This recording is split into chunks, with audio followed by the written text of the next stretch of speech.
Good morning, everyone. Here we are, Grant Loves Books. What are we talking about today? The Woman in the Dunes by Kobo Abe, translated by E. Dale Saunders. I'm going to tell you a little bit about the plot, then I'm going to talk about what I think this book is about.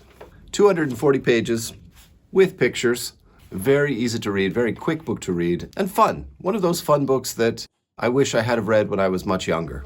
The Woman in the Dunes is about a man, a teacher, and he collects insects. He doesn't just collect them.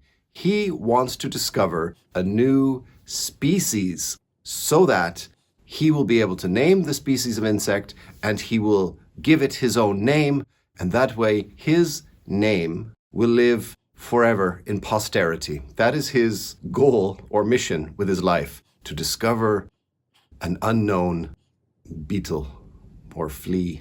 And so he's gone off to this seaside town, which is very sandy, quite a lot like what I imagine a desert to look like. And while he's trekking from the train depot to the dunes that he wants to study and examine and search, he notices something very strange about the architecture of the city, that he begins walking uphill.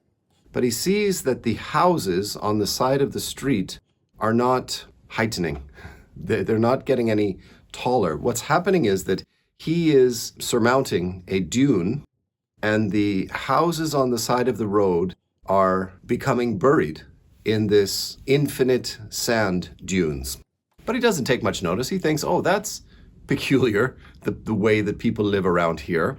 But he's so fixated on discovering this little insect. And so he spends the day wandering around the dunes, looking, commenting about how arduous it is to search for insects, because it means that you always have a sunburned nose because you're always looking downwards, and you have to be looking into the sun. You cannot have your shadow in front of you because then you won't be able to see them. It begins to get interesting when he meets some of the local people, and they ask him, they say, Are you from the government? He's like, no. I'm an insect hunter. I'm a school teacher and an insect enthusiast. And they're, oh, okay. Well, you've missed the last train, you know. Oh, well, what am I going to do? Is there anywhere I could stay? And they said, well, there's no Airbnb, but there is a woman who lives alone, who has a house, and she'd be willing to put you up for the night. If you're sure. Like, yeah, we're sure. He sees that where he is now, in this village, houses are at the bottom of these immense sand pits. He's walking on the dunes, and he will come to the cusp of this massive pit of sand, and in the bottom of the pit is someone's home. And again, he thinks, that's a bit queer, the way people live in this village. Must be the local thing. It seems that he has no choice but to stay with this woman because he's missed the last train. So they lower him with a rope tied around him. They lower him. He goes down there and he meets this woman, and she's very nice. She prepares him some dinner, some of the local food, don't you know? And while he's eating it, she holds an umbrella above his head. And he's, what are you doing? She says, well, I have to do this or else the sand gets into everything, even into the food.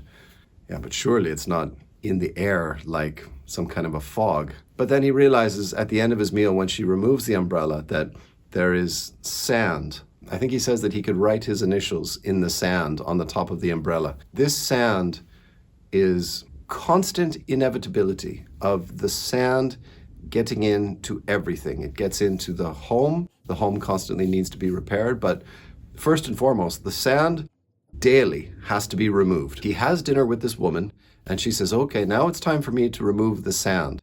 And she sweeps up sand into some kind of like a bucket or a pail. And the men come, and this happens at night when it's cooler, it's not baking hot. The men come and they remove the excessive sand, but it constantly returns. It's the myth of Sisyphus.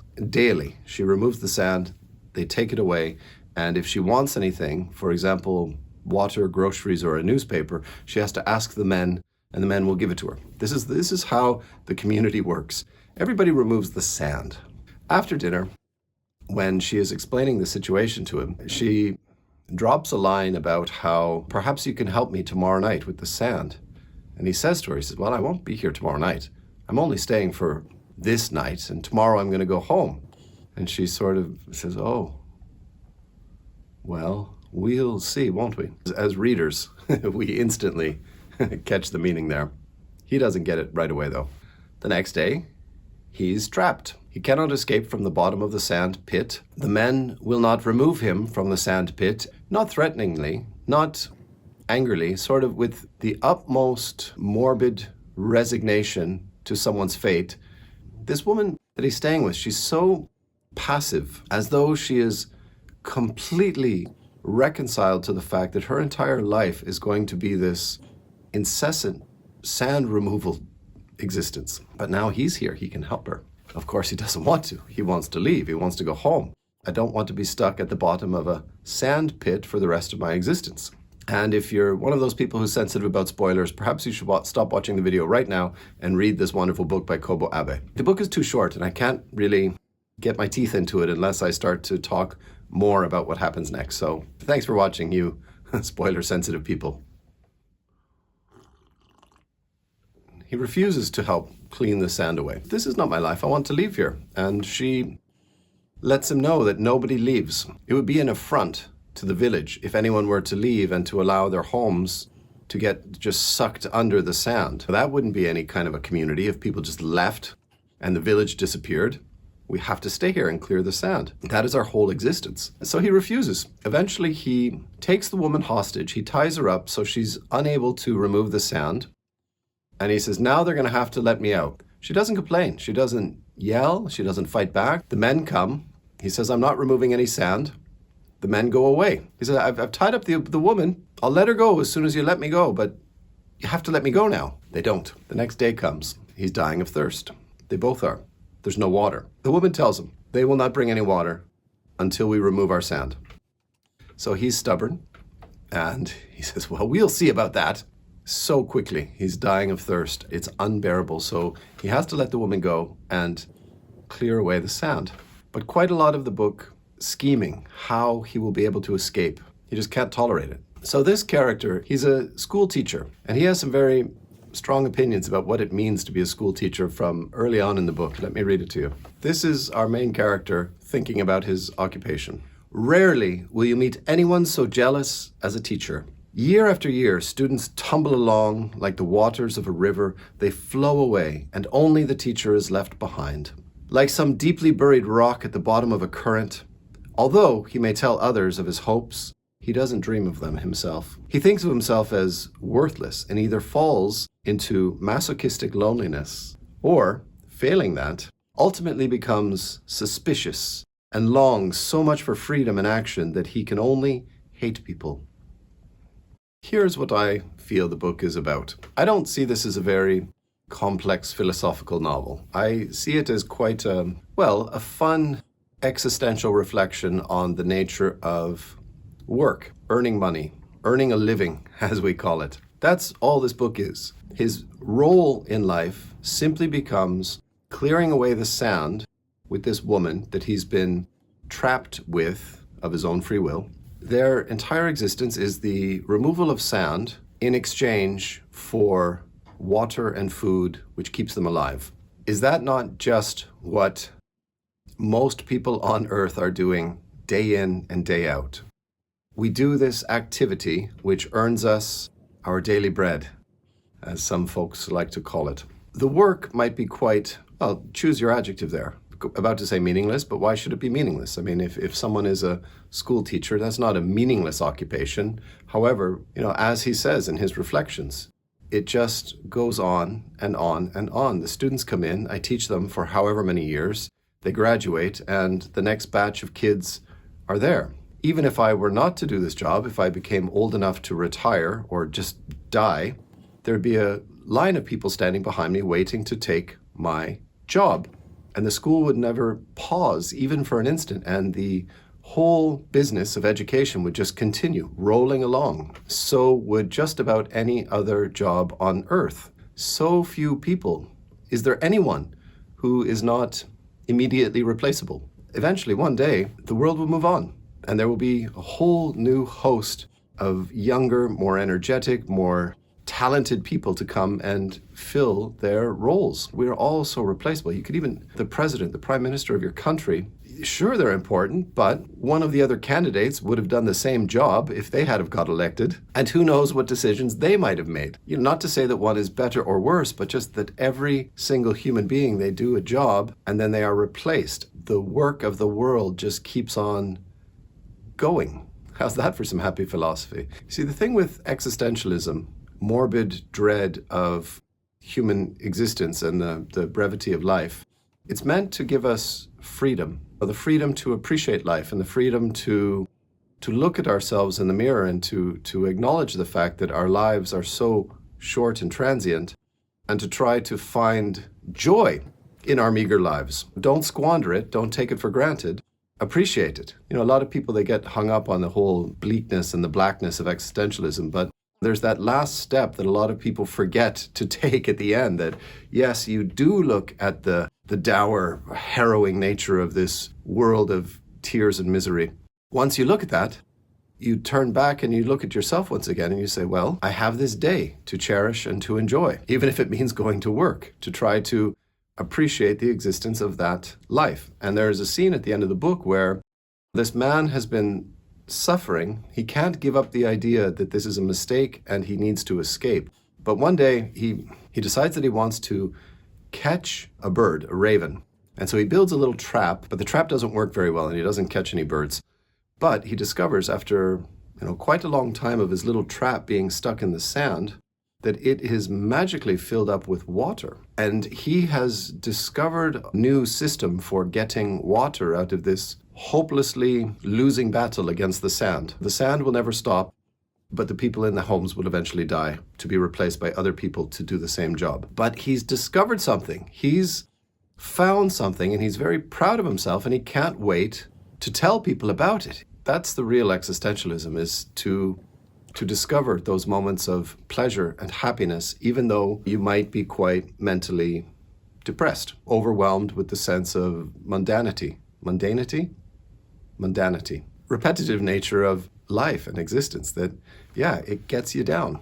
And I enjoyed this novel quite a lot. I wish I had read it when I was younger, because when I was younger, I did enjoy the existential crisis. I got a lot of pleasure from it because it's a philosophy for young people. Like when you get to a certain age and you grow out of your nihilism, antisocial attitudes, and you want to bite into something a little bit more juicy, and there's existentialism waiting for you, and you can get, a lot of people like really get a lot of juice out of that existentialism, like, oh, the bleakness, the blackness. When I was going through that phase, I don't know if I ever really got over it. This would have been fun to read. This is right up there with The Stranger by Albert Camus, the wonderful play by Sartre, No Exit. Like, No Exit is reflected in this quite a lot. I don't want to talk about No Exit by Sartre, but if you've not read or seen the play, it is something to read.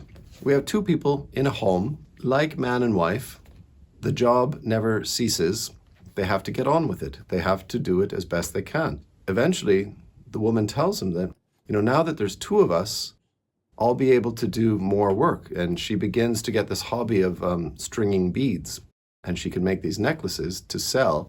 And she hopes, her ideal is that one day, if she gets a little extra money, she could buy a radio. A radio. Think of it. That's what it is. It's the dread and the hopeless anxiety about going to work, doing your job, seeing the dissatisfaction of it, realizing that you never make any headway, you never come to the end of the race. It's like a horse race. They fire the pistol and the horses start running, and they run the horses until there's only one last horse left alive, and that's the winner. To celebrate, they cut its head off. So that's what it's about, but it's a lot of fun. Having said all that, Grant says it's a lot of fun. It is, though, the struggle. I can really empathize with the struggle. I wanted him to get out of that pit. I wanted him to get away from this hopeless situation. I really felt some anxiety about this burning sensation. He talks about the dryness of his mouth, and of course the sand is getting in. The sand is in his hair. The sand is in his eyes. The sand is all encompassing. But god damn, okay, this is really a spoiler here, okay? So you should stop watching at this point. But I read the back of the book. What's it about? the first of Kobo Abe's works to be translated into English, and the 1960 winner of the Yomiuri Prize. The Woman in the Dunes is esteemed as one of the finest novels of the post-war period. This is a disquieting tale with an unusual plot and existential suspense that makes it impossible to put down, of an amateur entomologist who journeys to a remote seaside village in search of insects. He disappears without a trace, and I didn't need to know this next sentence. And 7 years later is declared legally dead. That is the last page of the book, is 7 years later he's declared legally dead. The whole book takes place mostly in a couple of weeks or months. The fact that 7 years passed really pissed me off, that I knew that from this blurb on the back, and that he was declared legally dead, because at the end of the book he's not dead. I won't give you a further spoiler to tell you what actually happens right at the end, but the whole way through I'm like, okay, will he escape? Won't he escape? Will he escape? Well, guess what? I already know, because I know he's been down there for 7 years. I was furious. Like, why do they put such critical information right on the back of the fucking book? Kobo Abe was born in Tokyo but grew up in Mukden, Manchuria. As a young man, he was interested in mathematics and insects collecting, as well as the works of Poe, Dostoevsky, Nietzsche, Heidegger, Jaspers, and Kafka. I could see the Dostoevsky and Kafka in there for sure. And Poe. Although he received a medical degree from Tokyo University in 1948, he never practiced medicine and instead published his first book, The Road Sign at the End of the Street. Sounds interesting. In that same year, he was awarded the Akutagawa Prize in 1951 for his novel, The Crime of Mr. S. Karuma. In addition to writing, Abe directed an avant-garde theater company in Tokyo. If you want to meet some girls who you're afraid might kill you while you're sleeping, get involved with the avant-garde theater. That's where they collect. Quite good. Second book I've read by Kobo Abe. The first one was The Face of Another. That's it. But there's some beautiful, beautiful writing in this book. Was it the fear that the water would be discontinued? Was it because of his indebtedness to the woman? Or something about the character of work itself? Work seemed something fundamental for man, something which enabled him to endure the aimless flight of time. You know, there you have it. There's the philosophy right there. And one final note, which I think sums up this pairing of bleak resignation and that spark of human hope that we all have, which may get crushed out, but even when it does, it still seems to be there, burning, that tiny spark of hope suddenly. Suddenly, a sorrow, the color of dawn, welled up in him. They might as well lick each other's wounds, but they would lick forever, and the wounds would never heal.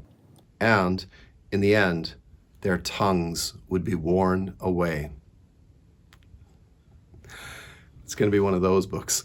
Beautiful, beautiful. Like, goddamn, what a sentence that is. Oh, God, got to do a book lottery. Somebody wants to win this book. If you support me for $5 a month on Patreon, I will put your name into this jar. There's not a whole lot of names right now. So if you do support me on Patreon, sooner rather than later, you're going to hear your name and you're going to win a wonderful book like this one. I'll mail it to you. Even if you live in New Zealand, like my friend Barry. Oh, and he won the heaviest book. All right, so who won? Amy. Hello, Amy. Congratulations, Amy. Please write to me at grantlovesbooks@gmail.com, all lowercase, all one word. Send me your mailing address and I will mail you that book, and I will mail you my 2 self-published magazines. The Friend from Budapest, 1. The Friend from Budapest, number 2. I did a much better job on the printing with number 2. Oh well, makes a nice collection. I'll be mailing you this and this and this book. Thank you, Amy. Thank you very much for your support on Patreon. Supporting me on Patreon, I do my weekly blog where I talk about everything that's happening in my life. I post some photos. I post the videos early, so you have early access to the books. I talk about the books that I'm reading. I talk about the videos that I'm going to be making. I give my personal opinions about the books, how it changes over the course of my reading. If you enjoy the YouTube channel, I think the Patreon is quite a lot of good additional stuff working with the YouTube channel. I know. Money's getting a bit tight these days. If you have a little bit, $5 a month, come on, $60 a year. Like, what can you buy for $5 a month? Honestly. Okay, thank you very much for watching, everyone. That was a fun video to make because I enjoyed that book. You know, even though it's rather, you know, one of those harrowing examinations of the futility of life, I still enjoy reading those. Look at the big smile on my face. Thanks for watching. Like and subscribe and take care.